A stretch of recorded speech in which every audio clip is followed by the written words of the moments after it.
This one goes out to all the good dads out there who don't have the opportunity to be a good dad right now. Now, I'm a man who lost their kids to the state. It took a long time. It took a long time to get my kids back involved with my life. And you know what? It's still hard. It's still a struggle. But the one thing that I want to say is, bro, bro, this is what helped me right here. Literally, Jesus is what helped me right here. It wasn't me, because when I fought the state, when I fought the government, when I fought everything else that was trying to take my kids away, I lost. I failed. But when I surrendered to Jesus and I let Jesus fight the hard battles, the next thing I know, I'm getting recognized by the state that I am a father. Okay? So don't give up the battle. And you know what? You want to be a good dad? You need to have a good heavenly father yourself. You need to try to restore relationships with your families. You need to try to work things out with your exes. Not in the sense that you have to come crawling back to them or anything like that. No, you need to do what's right, okay? And you need to stand firm, all right, on what's right, on what's real. Don't always pursue what's in your heart, but pursue what God's will is for you.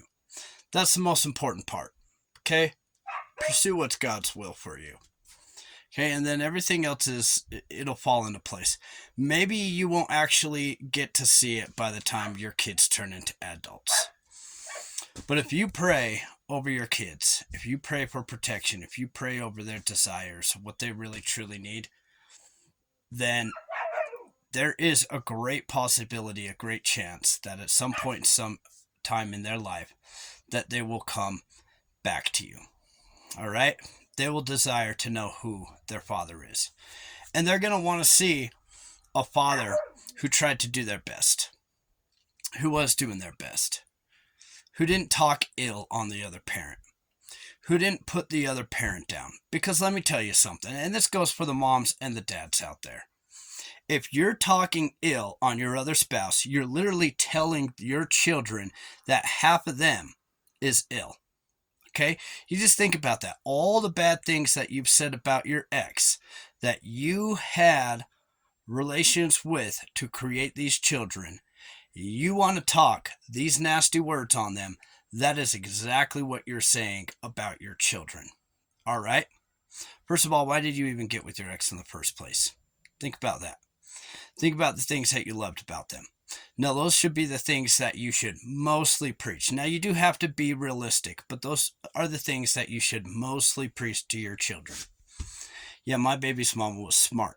She was intelligent. She was beautiful. She was strong. She was outstanding. And those were the things, the main things that I really loved and I appreciated about her. Now, what did she fill out? None of your guys' business. That's what. Would she do bad to the kids? None of your guys' business. What do I tell the kids?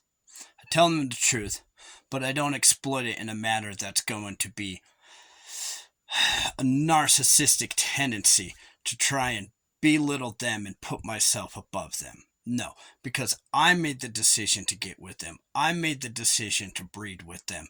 And I made the decision to create these beautiful children with them. So men and women, you could both take this advice to heart. Yeah, it took me a long time to get recognition on that piece of paper. And it's still not over yet. Okay? Because the battle's bigger than that. It's spiritual. All right? At this point, it's spiritual. There's a lot more things that needs to be done. And it's never over. A good father's job is never over. It's never done. So do what you got to do to become a good dad. And a good mother. All right? And stop talking crap on each other. You guys, you realize you're talking crap on yourself because you're the ones who decided to get with them in the first place. So think about that.